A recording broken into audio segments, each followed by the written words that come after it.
Kumusta po kayo?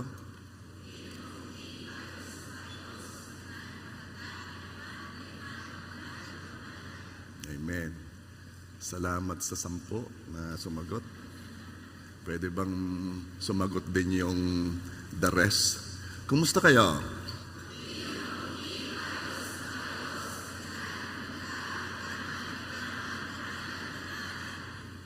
And so be it. Amen. Okay, ang aking session sa inyo, ang title ay Remember Your God. Gusto ni God na inaalala natin ang paggabay niya sa atin. Ito ang sabi ng Deuteronomy 8 verse 2. Galing sa Deuteronomy 8 ang ating pag-uusapan ngayon. It says, remember how the Lord your God led you all the way in the wilderness these 40 years to humble and test you. Kindly say, humble and test you. In order to know what was in your heart, whether or not you would keep His commands. Okay. Anong pinapaalala niya sa atin? Sabi, remember how the Lord your God. Anong pinapaalala? Pinapaalala ni Lord sa atin kung paano niya tayo hinambol at sinubok. Hinambol? Ano bang ibig sabihin ng hinambol? Ito yon. Basta hinambol, it means dinala ka ni Lord sa puntos na ikaw ay kay Lord na umaasa at hindi na sa ano paman. Yun ang ibig sabihin ng hinambol. Kapag may inaasahan ka pa, hindi ka pa humble. Kapag meron ka pang pinagtitiwalaang higit kaysa kay God, hindi ka pa humble. Humble ka na pag sabi mong, Lord, wala na talaga akong aasahan kundi ikaw. Yun, hinambol na. Kaya po blessing ang mga humbling experiences na hinayaan ni Lord dumaan sa atin. Blessing yan. Kasi ito ang nagpapakita ng tayo ng ating puso. Anong daw sabi dito? To humble and test you in order to know what was in your heart, whether or not you would keep His commands. Ito ang nagpapakita ng tayo ng puso natin if we keep His commands. Ano ba ibig sabihin nito? Okay. It means if we stay connected. Ganito kasi yon. If we keep His commands. Madami hong commands. Alin ho ba doon ang aming ikikip? Ano ho bang utos? Okay. Marami nga. Pero, lahat ng kautusan ay nasa loob na ng 2 utos. Alam ninyo yon. Matthew 22:37 hanggang 39, it says, love the Lord your God with all your heart, and with all your soul, and with all your mind. This is the first and greatest commandment. And the second is like it. Love your neighbor as yourself. Lahat pong utos, na anong dami na yan. Of course, yung iba yung mga ceremonial sinasama nila yon. Yun naman utos ng pagsamba noong Old Testament na may mga ritual at seremonyas. Hindi na natin yung ginagawa kasi nasa New Testament tayo, bagong kasunduan. Pero may mga utos, lalo na yung mga moral laws that remain. Now, napakadami niyan. Ang sabi nga ng iba, mahigit 600 yan. Alin ho ba doon ang sabi ni Lord so that to see that we will keep His commands? Alin ho ba doon? Okay. Huwag mo nang isa-isahin. Dahil lahat ng utos ay nasa 2 na lang. If you love God with all your heart, with all your mind, with all your soul, and love others as you love yourself. So lahat ng utos, papasok doon. Okay? Anong napapansin natin sa 2 utos na yan? It is about connection. Love God with all your heart, with all your soul. Love others. It's connection. Lahat ng utos ni God ay pumupunta sa relasyon natin sa Kanya. So, balik tayo doon sa humbling experiences. Paano ba hinumble ni Lord ang mga Israelita? Deuteronomy 8 verse 3.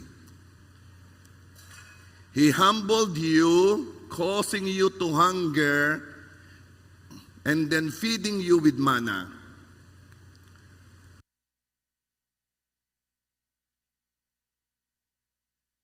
Which neither you nor your ancestors had known, to teach you that man does not live on bread alone, but on every word that comes from the mouth of the Lord. Okay.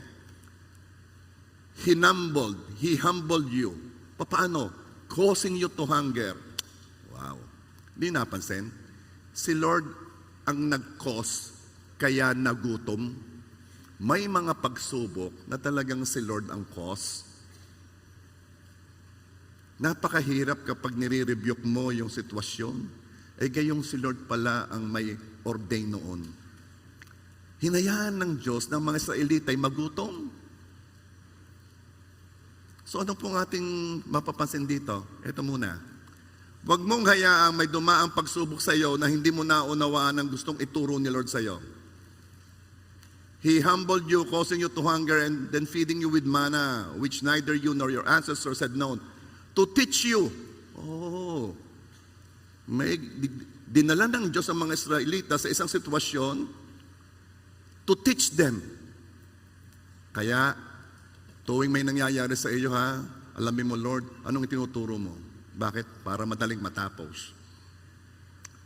Bakit hinayaan ng Diyos na sila'y magutom? Upang maranasan nila ang daily provision ng Diyos. Kasi ang sabi dito, He humbled you, causing you to hunger, and then feeding you with manna. Yes, si Lord ang nag-cause noong pagsubok, pero siya rin naman ang nagbigay ng solusyon. Kasi meron siya itinuturo. Kasi sa pangyayaring yon, nagbigay si Lord ng mana. Ano ba itong manang to? Ito yung mga white object o white flakes na bumababa tuwing umaga doon sa kampo nila. Pag inabutan ng araw at hindi nila napulot, matutunaw yon. Kaya pupulutin nila at gigilingin at ginagawang tinapay. Ang tawag dito, mana. Now, hindi sila pwedeng mag-ipon para sa kinabukasan kasi pag kumuha sila ng marami at sasabihin nilang magsisiguro tayo para may makain tayo bukas, nabubulok yon. Kailangan araw-araw nilang pupulutin at araw-araw nilang kakainin. Anong tinuturo ni Lord? Tinuturo ni Lord kung paano magdepende sa Diyos araw-araw. Ano pa? Tinuturo ni Lord na mas mabuting magdepende kay Lord kaysa magdepende sa ipon. Tindi noon, ano? Mahirap yun. Pero yun ay tinuturo eh. Pero, okay namangha dito. Nabubulok sa kinabukasan, maliban pagdating ng 6th day going to 7th day. Pwede silang kumuha ng double portion para pagkain nila sa next day. Bakit? Kasi rest day yun. Hindi nabubulok. Yung gang pag kumuha sila ng Sabado para sa dalawang araw, Sabado-Linggo, or Friday, Saturday, whatever it is, hindi nabubulok. Anong tinuturo? Tinuturuan sila na kailangan din magpahinga. Mga masisipag dyan, kailangan mo rin magpahinga. Yun namang walang ginagawa, kay tumigil na ng pagpapahinga. At ano pang sinabi? Ano pang sinabi? He humbled you, causing you to hunger, and then feeding you with manna, which neither you nor your ancestors had known, to teach you that man does not live on bread alone, but on every word that comes from the mouth of the Lord. Paano naman ituturo ito that man does not live by bread alone, but by every word that comes from the mouth of God? Upang turuan ng tao na hindi sagot sa problema ang mga sinasabi at ginagawa sa mundo. Sa halip, aasa tayo sa salita ng Diyos. We don't live by bread alone, but by every word that comes from the mouth of God. Ano ba sinasabi ng mundo kapag ka ikaw ay nasa problema o nasa pressure, nasa mandaya na. Uy, may nakitang cellphone sa CR. Walang nakakakita. Blessing to. Yan ang sabi ng mundo. Ano pang sabi ng mundo? Magsinungaling na. Anak, nasaan ka? On the way na ho. Anong on the way? Ay, yung on the way, ang ibig sabihin ay nagkakape.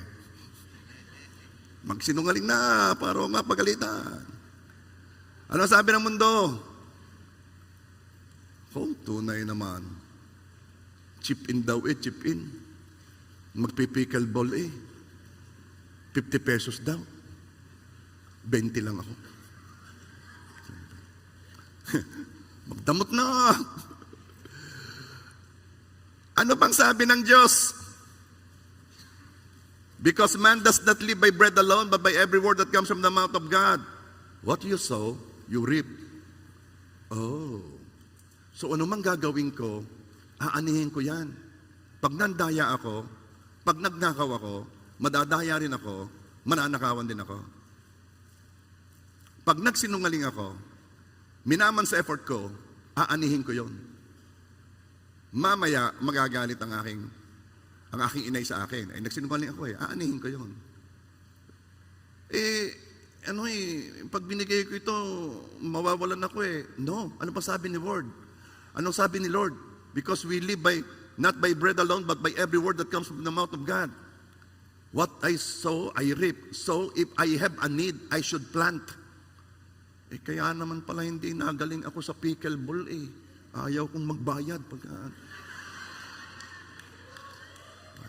Hindi anointed ang palo ko. Ang normal na response ng mundo sa desires ng flesh ay mga quick fix. Excitement. Bored ako. Ano gagawin mo? Let's have fun. Yan na. Di yan maraming nagkakamali-mali na. Yung lagi ng pagka-bored, laging kailangang solusyonan. Pag ikay bored, di kayo maupo, di kayo magbasa. Hindi naman kailangan laging meron kang gawin Sa daming pag naboboard, hahanapin ng tropa. At parinig ka na, nandito na kami. Naku, alam nang ibig sabihin. Pwedeng nakapagluto na ng pulutan.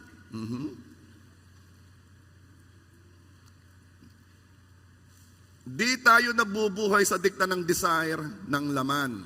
Hindi tayo nabubuhay sa sabi ng mundo. We live by every word that comes from the mouth of God. Ano bang sabi ng salita? Pag ako ay nagkakasal, meron doong portion na the Bible please, at dala noong aba yung Bible. Lagi ko sinasabi, kayong dalawa sa inyong mga tanong sa buhay, sa inyong mga hindi mapagkasunduan, anong inyong sasabihin, anong inyong magiging guide. Ano bang sabi ng Bible? Pag merong hindi mapagkasunduan, ano bang sabi ng Bible? Dapat ganon. Because man does not live by bread alone, but by every word that comes from the mouth of God. Are you there? Ano ang gusto ng Diyos na response natin habang dumadaan sa pagsubok? Deuteronomy 8 verse 6. Observe the commands of the Lord your God, walking in obedience to Him and revering Him or fearing Him. Ang gusto ni Lord, pag dumadaan tayo sa pagsubok or sa humbling experiences, ay binibigyan natin ng Diyos ng mataas na paggalang, mataas na pagtingin sa pamamagitan ng pagsunod sa Kanya. Kung sinong sinusunod mo, yun ang tinataas mo. Kaya minsan ang mga parents ay nagagalit sa mga anak Hindi sila sinusunod. Ang ramdam ng parents, di sila ginagalang. Kasi kung sinong sinusunod mo, yun ay mataas sa'yo. 1 Samuel 15:22. Ito ang napaka-classical, malimit nating marinig. Listen, obedience is better than sacrifice, and submission is better than offering the fat of rams. Ito kasi pangyayari si Saul hindi inintay ang propeta, hindi inintay si Samuel na siya dapat ang mag-offering o gumawa ng ceremonial na pag-aalay sa Panginoon, pero dahil si Samuel ay natatakot at nariyan ang kalaban, ay siya na ang nag-offering. Siya na ang nagpatay ng hayop. Kaya nung dumating si Samuel, oh no, Saul, obedience is better than sacrifice. At doon ay lagi sinasabit, naririnig natin, ano bang ibig sabihin ng obedience is better than sacrifice? Ganito yon. Gusto nating pangitiin ng Diyos sa pamamagitan ng ating pagsamba. Nagpapagod tayo sa paglilingkod.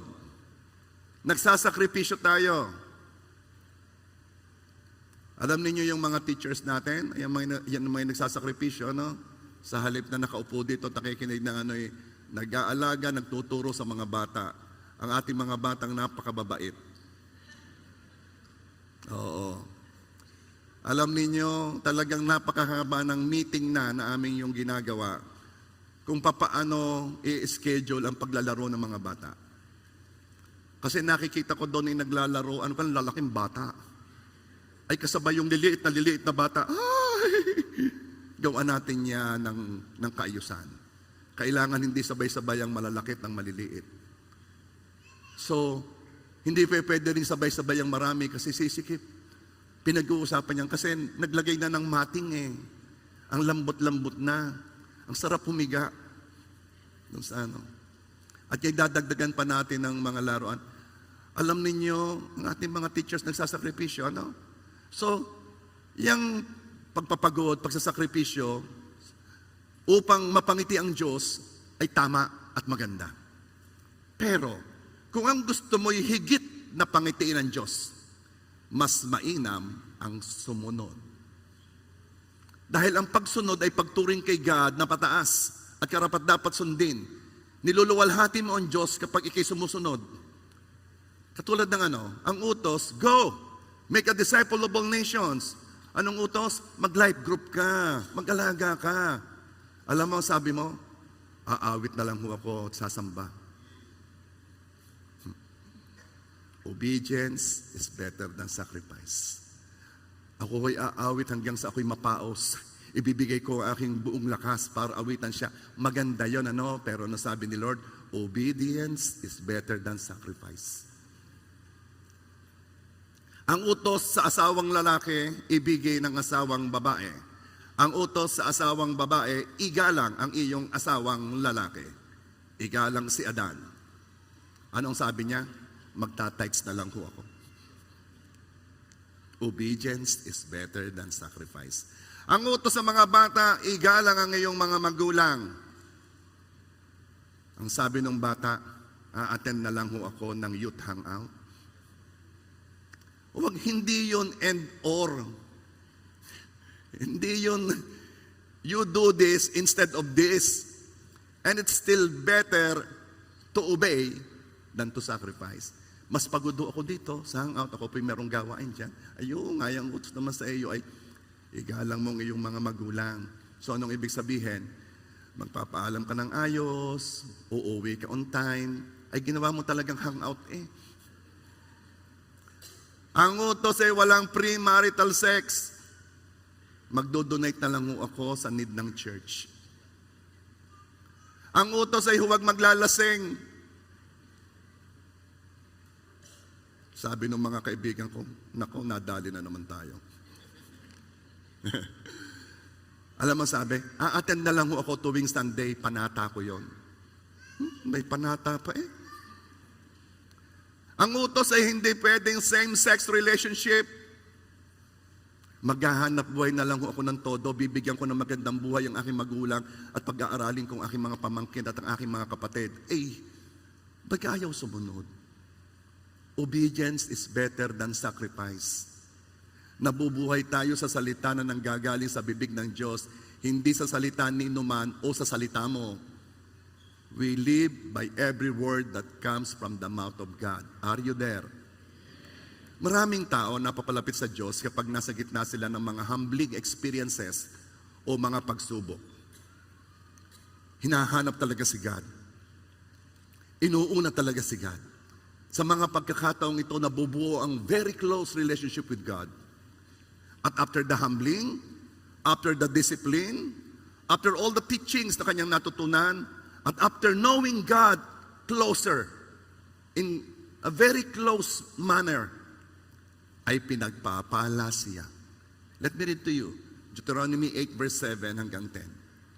For the Lord your God is bringing you into a good land, a land with brooks, streams, and deep springs gushing out into the valleys and hills. A land with wheat and barley, vines and fig trees, pomegranates, olive oil, and honey. A land where bread will not be scarce and you will lack nothing. A land where the rocks are iron and you can dig copper out of the hills. And when you have eaten and are satisfied, praise the Lord your God for the good land He has given you. Okay. Laging ganon. After the humbling experiences, after the Lord had humbled the Israelites and taught them whatever God wants to teach them, then saka ibibigay si pagpapala. Kapag tayo ay may mga pangangailangan, natututo tayong manampalataya. Lalo na kapag dinala tayo sa puntos ni Lord na wala nang aasahan kundi siya lang. Kaya naman nakikita mo, tingnan mo ang iyong Christian life, lalo na nung nagsisimula pa, dati nananalangin ka nananampalataya sa maraming bagay. Salita ng Diyos ang kinakain mo sa araw-araw. Kahit babago ka pa lang, nung ka lang nakarinig ng salita, kakainin mo yon at mabubuhay ka sa salitang yon. Yun ang magpapalakas sa iyo. Lord, ang sabi po ninyo, ask and you shall receive. Lord, magpadating po kayo ng sasakyan dito para meron po akong masunuan, meron akong masakyan. Lord, magsugo po kayo ng tao na maglilibre sa akin dito sa restaurant. Gusto ko naman po ako'y malibre, ma-free. Yan yung mga una. Pero kapag pinagpala na, kapag dinala ka na ni Lord into a good land, a land with brooks and streams and deep springs gushing out into the valleys and hills. Pag dinala ka na ni Lord sa a land with wheat and barley, vines and fig trees, pomegranates, olive oil and honey, a land where bread will not be scarce and you will lack nothing.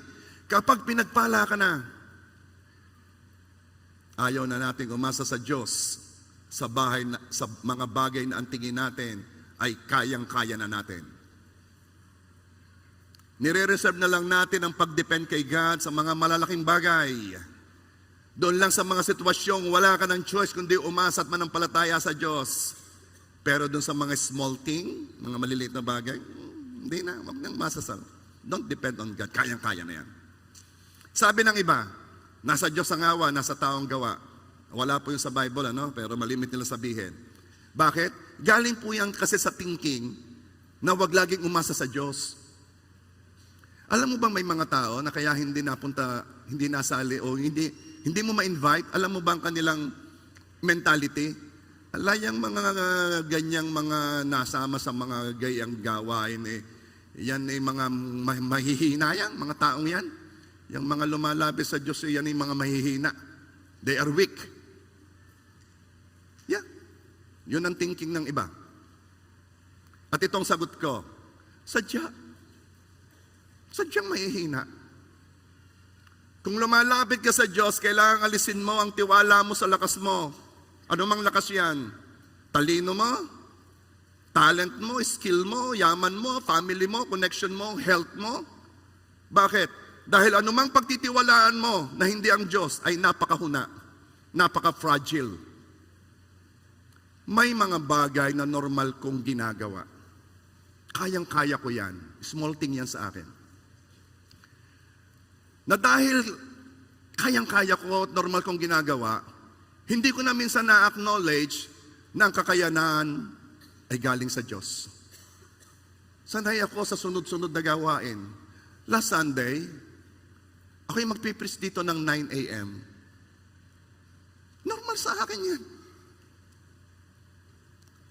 At meron pa akong schedule. Magpe-pray over ako sa Women's Day sa Cultural ng 1 p.m. Kaya yan. Normal yan.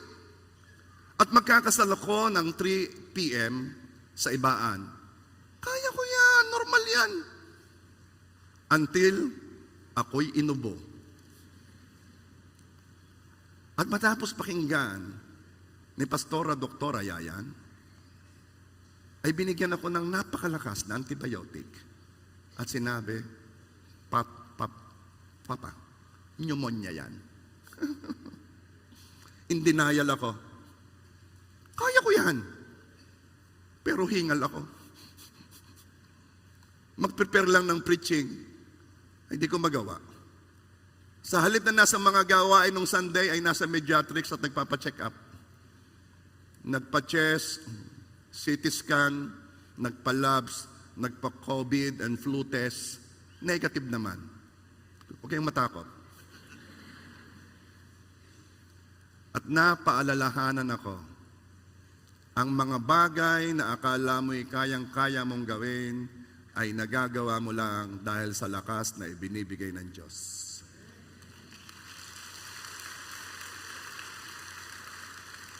Hindi ibig sabihin at lagi mong ginagawa, pangkaraniwan mong ginagawa, normal mong ginagawa,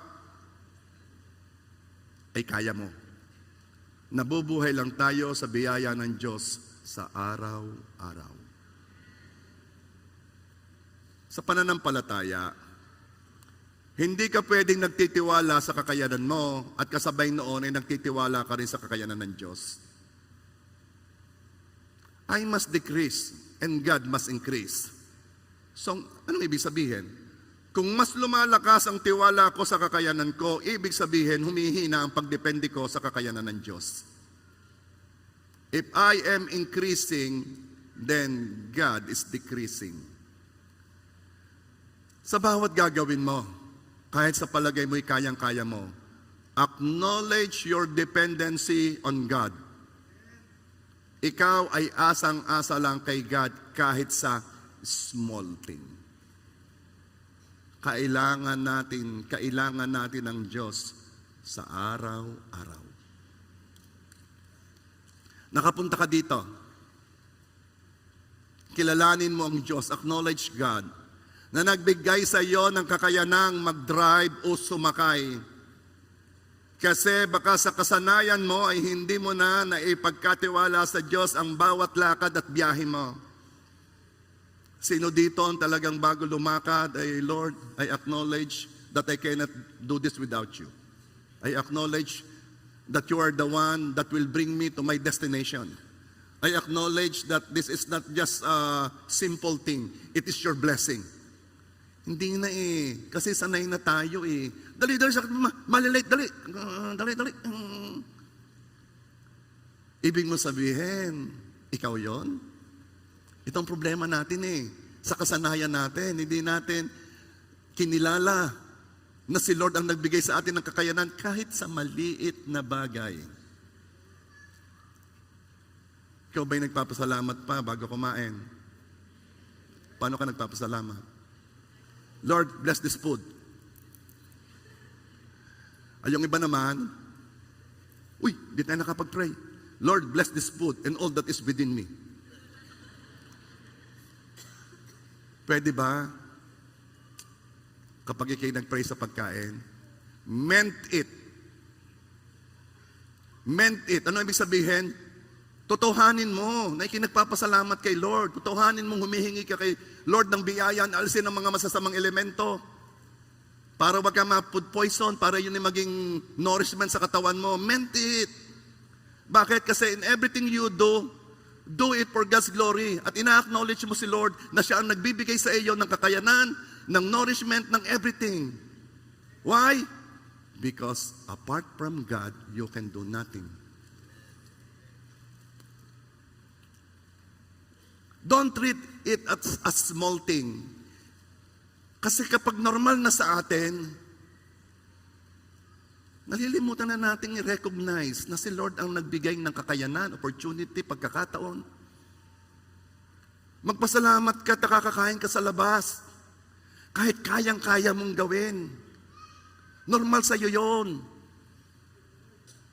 At magpasalamat ka at acknowledge mo na yun ay hindi mo kaya noon.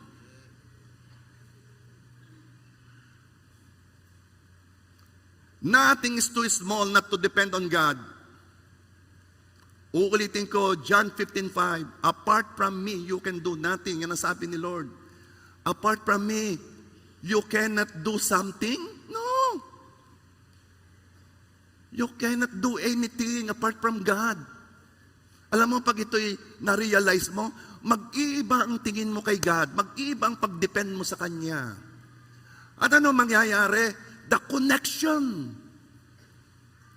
Mas matindi ang connection. Lahat ng utos sa atin ni God is about connection. Gusto ni Lord ay relasyon. Alam natin yon, hindi relihiyon. Malimit yun yung marinig.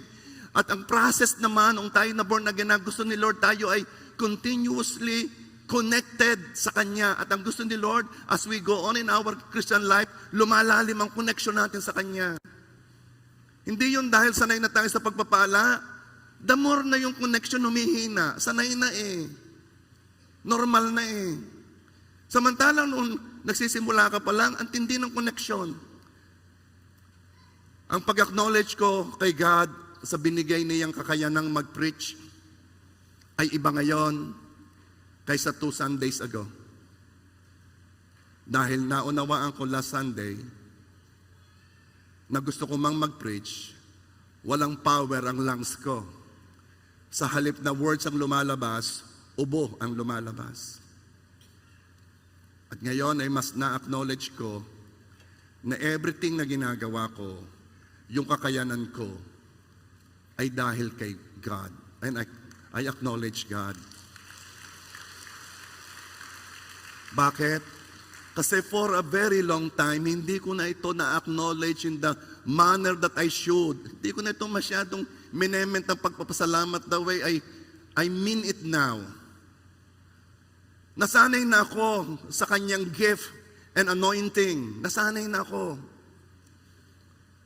Pag-preachin mo kahit saan, kukuhanin kong stage, ako'y magpipreach because of God's gift, God's anointing. People will listen because of God's anointing. Nasanay ako doon.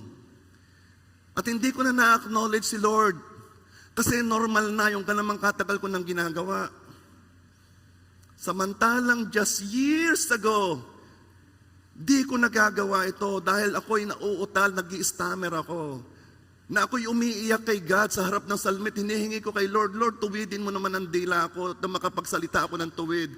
That was long time ago, pero ngayon na ako'y nakakapag-preach sa inyo, nakakapagsalita ng tuwid, na-acknowledge ko pa ba rin si God the way I should?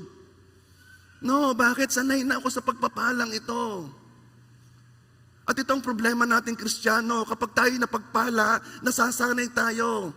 Hindi na natin na-acknowledge na si God ang may bigay nito. Hindi na natin naibigay sa Kanyang tayong dapat na Kanyang tanggapin. Lord, maraming salamat. Kinikilala ko na wala akong magagawa kung wala ka.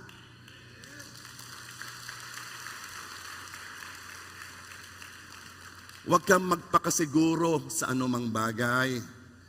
Lahat ay depende lang sa kalooban ng Diyos. Alam mo, after this, guest ako sa JA1 Malbar anniversary at 2 p.m. 4 months in advance ang appointment na ito. Sinabi sa akin ni Rev. Romel, Chairman, kayo po ang aming guest. And I said, yes, sure. Pero 4 days ago, kinancel ko. Ayaw ko pang magpakapagod. And again, I am reminded that everything is by God's will. Minsan nalilimutan natin yan. Kaya hindi na natin na-acknowledge na kaya lang natin nagagawa ang isang bagay, kaya lang nangyayari ang plano natin, ay dahil pinayagan ni Lord. O itong ating plano, this is the plan for the year. Anong mga plan? Pagkatapos nyo mag-usap, sabihin mo, Lord, kung kalooban mo. Titingnan ninyo ha. Huwag nating akalain, wag lagi tayong sure na sure sa ating mga plano. As if kaya nating gawin ang gusto nating gawin.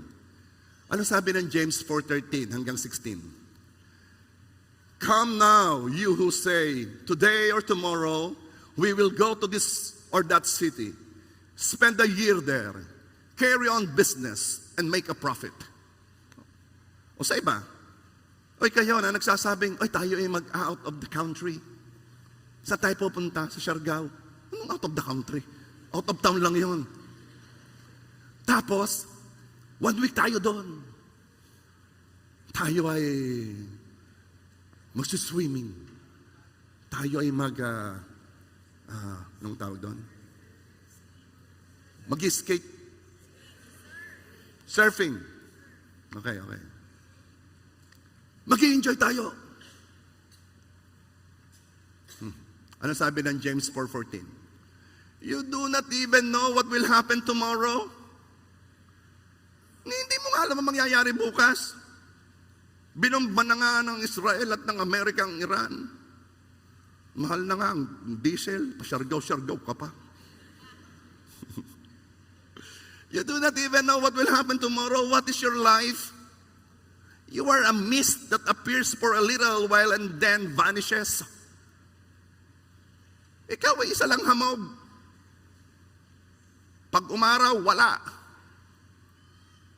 Kaya, with this knowledge, ano daw ang dapat natin gawin? James 4:15.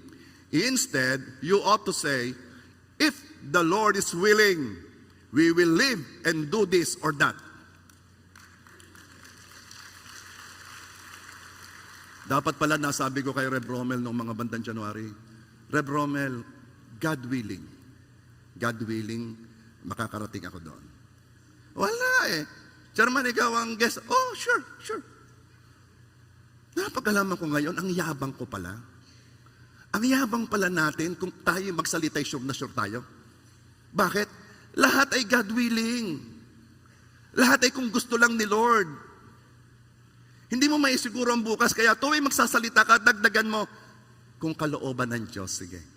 Attend ka ha, God willing. I want to, pero God willing. Bakit? Kapag walang ganon, sa iyong isipan, itong sabi ng James 4:16, as it is, you boast in your proud intentions. All such boasting is evil. Ikaw pala'y nagmamalaki sa mga nais mong gawin. Ay, ako'y pumunta dyan sa ano, ako'y gagawin ko ito ha. Ikaw pala'y nagmamalaki. Bakit? Inalis mo si Lord sa picture eh. Parang kaya mo eh. Samantala sabi ni Lord, apart from me, you can do nothing. Kaya pala kailangan talagang isipin mo na magagawa ko lamang yan kung kalooban ng Diyos.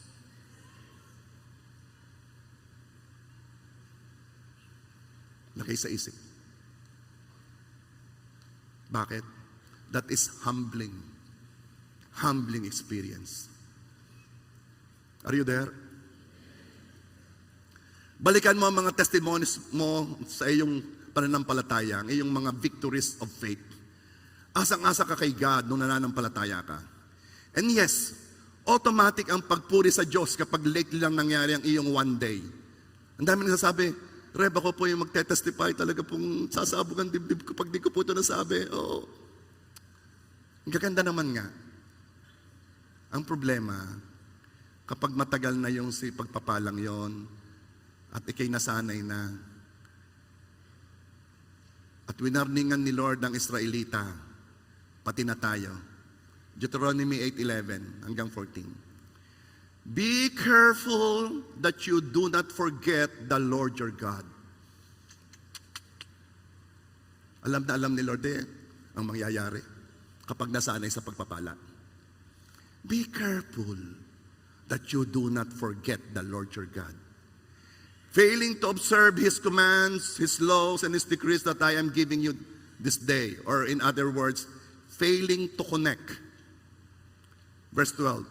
Otherwise, when you eat and are satisfied, when you build fine houses and settle down, when your herds and flocks grow large, and your silver and gold increase, and all you have is multiplied. Ano ibig sabihin dito? Kapag ka ikaw ay kumain at talaga namang ikaw ay satisfied. Dati ang kinakain mo lamang ay Adidas, ngayon ay crispy pata na.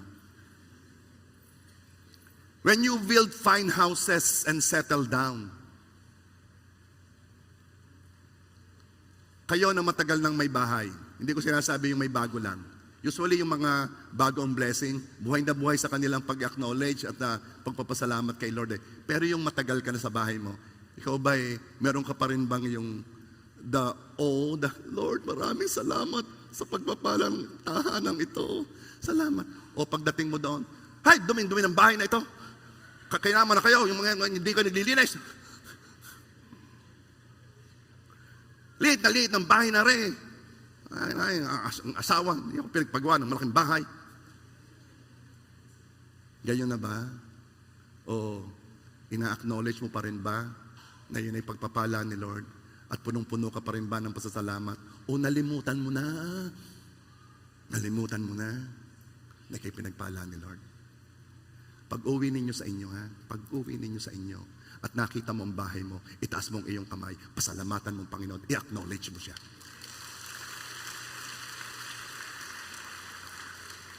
Be careful that you do not forget the Lord your God. And then, Deuteronomy 8:14, then your heart will become proud and you will forget the Lord your God. Kapag di mo na siya kinikilala sa mga pagpapalang matatagal na, your heart is becoming proud and you are starting to forget your Lord. Ang problema ay kapag tinanggap na at nasanay na dito, di mo na napapansin ay nababawasan ang need mo kay God. Dahil di mo na ina-acknowledge na galing kay God, unti-unti nakakapasok sa puso mo na ikaw yon. Deuteronomy 8:17, you may say to yourself, my power and the strength of my hands have produced this wealth for me. Naku, no. Dati asang-asa kay Lord, dati pray na pray, Lord God, sa iyo lang nagtitiwala, Lord, utang na loob, pagkaloob. Ay, nung natanggap na, kung hindi sa diskarte ka, kayo nga ha, kayo tuturuan ko ha, gayahin ninyo ang diskarte ko ha. Ako'y nagising ng umaga, kayo'y tanghali na kayo'y nasa kama pa, gayahin ninyo ako ha. Anong ibig mo sabihin? Ang mga kamay ko at ang kapangyarihan ko ang nagdala nito. Pwede ba? Marami akong nakitang mas masipag sa iyo. Hindi naman nangyari yung nangyari sa iyo. Kaya yung nangyari sa iyo, biniyayaan ka ni Lord.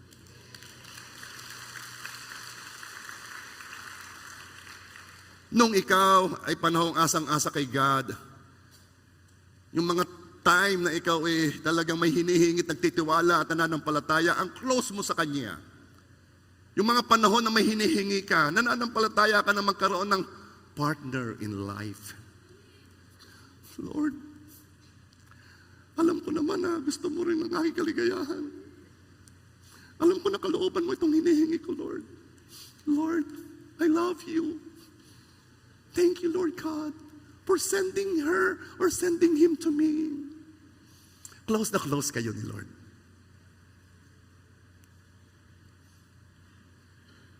Noong mga panahon na hinihingi mo na magkaanak, 7 years kang nananalangin, Lord. Noong mga panahon na kayo humihingi ng work, mga panahon na kayo humihingi ng business, ng promotion, ng increase, ng restoration, mga panahon ikaw humihingi na kayo gumaling, na kayo lumakas, napaka-close mo kay Lord. At that time, gustong-gusto mo laging siya'y kausap. Kinikilala mo siya. Wala kang absent sa church. Kailangan mo siya, alam mong kailangan mo siya. Pero noong natanggap mo na, at sumagana ka na, at matagal na yung pagpapala yung sa'yo, hindi ka na sing close kay Lord compared noong ikaw ay humihingi pa lang. Kaya winarningan ni God tayo, be careful that you do not forget the Lord your God. Alam ni God na napakadaling makalimot sa Kanya. Alam ni Lord na napakabilis mabawasan ng pagdepende at pag-asa sa Kanya. Kaya inutusan tayo ni Lord na huwag kalimutan siya. Deuteronomy 8:18, but remember the Lord your God, for it is He who gives you the ability. Huwag kalimutan. Huwag kalimutan. Now, meron akong sasabihin sa inyo, ito yung revelation. Bakit di mo pa tinatanggap ang matagal mo nang hinihingi kay God? Bakit ang tagal-tagal mo nang hinihingi, pero hindi mo pa tinatanggap? Listen. Kasi kung ano mang hinihingi mo kay God, whatever you need kay God, is the only thing that connects you to Him. At alam ni Lord yun. It could be because your need is the only thing that is keeping you deeply connected kay God. Alam ni Lord na pag tinanggap mo yan, napakalaki ng temptation na mamaya malayo ka na naman. Ibang magpalapit kay Lord ang need. Ibang magpalapit kay Lord yung iyong nais. Nais mong gumaling, Lord, lalapit ako sa iyo. Lahat ng Sunday, attendan ko. Baka doon ang kilos mo na ng preaching ng health. Baka doon na, Lord, gusto ko ng breakthrough. You're deeply connected. You want to connect. Pero alam ni Lord at alam mo rin. Because it already happened. Na nung tinanggap mo na si pagpapala, nung nasanay ka na, ang laki ng temptation bumalik sa dati. Ang laki ng temptation na gawin ang gusto mo without God. You are not yet receiving what you are requesting. You are not yet receiving what you need because God knows that's the only thing that connects you to Him. At ngayon, sasabihin ko sa iyo, ayaw naman ni Lord na hindi ibigay sa iyo Pero alam mo ito at alam ni God, mas mahalaga kay Lord ang relasyon kaysa sa ano paman. Nilikha ka ni Lord for connection. Nilikha ka ni Lord for relationship sa Kanya. If you want to receive what you are asking for a very long time, promise God that you will not forget Him. Because I am telling you, napakabilis makalimot. Kapag malakas na, kapag nagpalabs ka, ayos lahat, magaganda, balik sa dati, dala dito ang bisyo. Kapag meron ka ng pera, natin hindi napasok sa isip mo, ang mambabae, man lalaki, pero may kakayanan ka na. Ang bilis mag-compromise.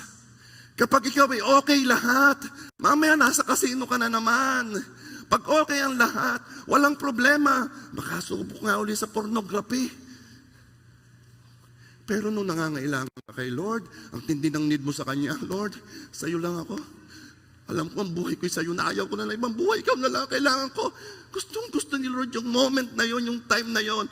And I pray, and now that you understand, pag ikaw ay dinala ni Lord sa lupang pangako, pag dinala ka sa lugar na kung saan ay may tubig, pag dinala ka sa lugar na kung saan ay may mga puno ng mga prutas, huwag mong kakalimutan ang Diyos na nagbigay ng pagpapala sa iyo.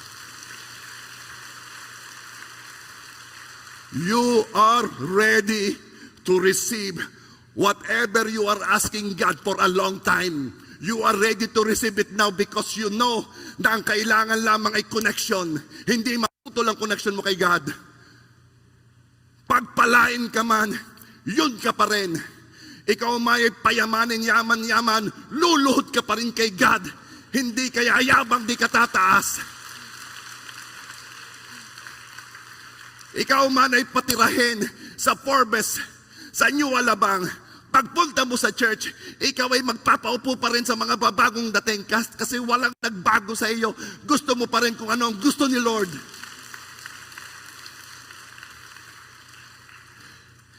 Gusto ni Lord ibigay ang hinihingi mo. Pero alam ni Lord, mas mahalaga ang connection ninyong dalawa kaysa anumang material o anumang uri ng pagpapala. Your connection is the greatest blessing. That is the reason kung bakit hinayaan ng Diyos na bumaba ang kanyang anak, mamatay sa krus, saktan, because that it is what is needed to connect you to Him. Napakahalaga kay Lord ng connection. Napakahalaga. Are you ready to receive that very thing that you were asking for a long time? Handa ka na bang tanggapin? Come on, stand up. May sasabihin ka ngayon, At huwag mong kakalimutan ito. Don't forget this. Dahil alam ni Lord, napakalaki ng temptation makalimot.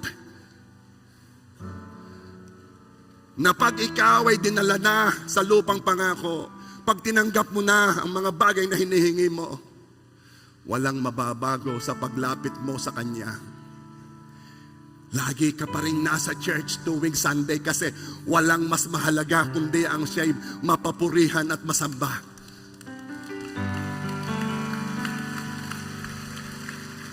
Nagwi-win soul, make disciple ka pa rin. Kahit ikaw na ang may-ari ng SM, ikaw ay may life group kasi yan ang inuto sa'yo, and obedience is better than sacrifice. Kahit ikaw ay satisfied at busog na busog, ikaw ay umaawit pa rin sa Panginoon. Sinasabi mo how you need Him, that you need Him so much, that you cannot live without Him, that you desire Him. And be ready to receive the very thing that you were asking.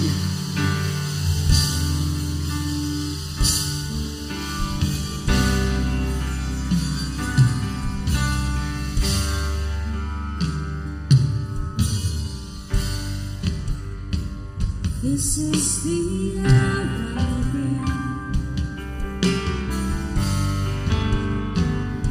This is the hour. Your holy presence within me.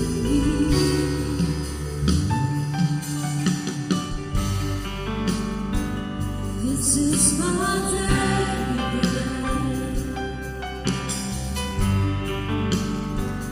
This is my day. You're very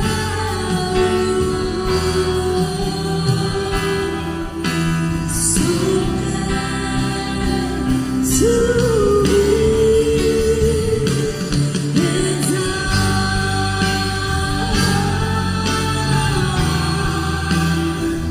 I'll just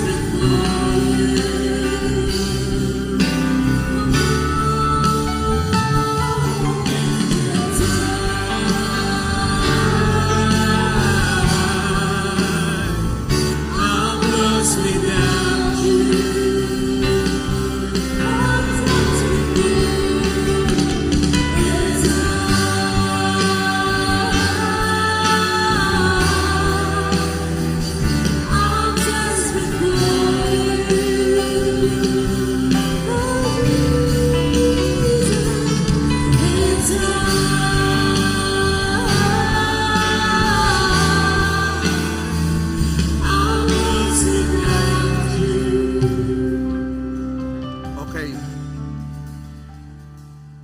Alam na ito ni Lord, pero pwede mong ulitin sa Kanya. Meron ka ng matagal na hinihingi kay God. Ulitin muli ngayon. Sabihin muli sa Kanya. Whether it be healing, whether it be restoration, whether it be salvation of your family, whether it be business, whether it be, ano man yun, yung matagal mo nang hinihingi. Partner in life. Sige. In your mind, in a prayerful manner, hingin mo uli sa Kanya at pasalamatan siya. Sige.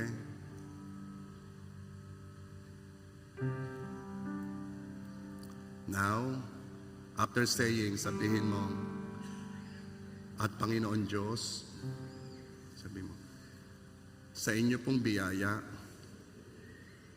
hindi ko kayo malilimutan. Dahil mas kailangan ko kayo kaysa sa hinihingi ko. Dahil mas mahalaga ang connection ko sa inyo kaysa provision ninyo. Dahil mas mahalaga ang relasyon ko sa inyo kaysa ano paman. O Panginoon Diyos, ayon sa biyaya nyo, I will not forget you. I will acknowledge you.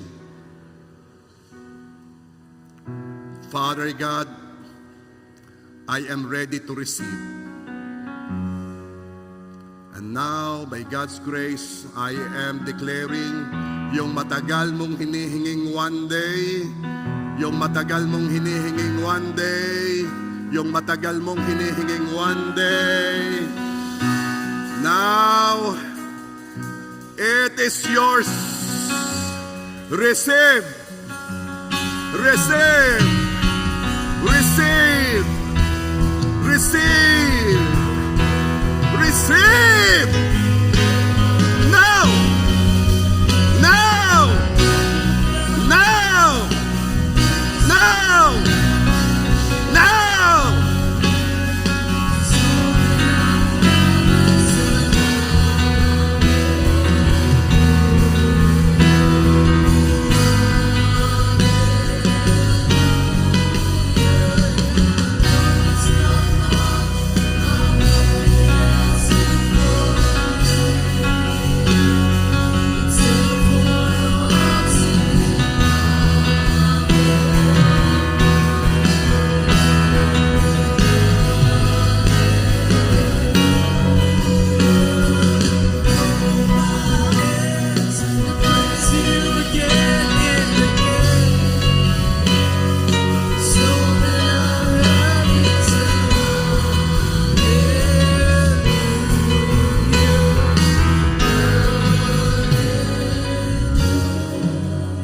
Sabihin mo, tinanggap ko na ang matagal ko nang hinihingi kay God. Ayon sa kalooban niya, tinanggap ko na ang one day ko. And it is a series of one day.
Napakadaming tumanggap ng one day still.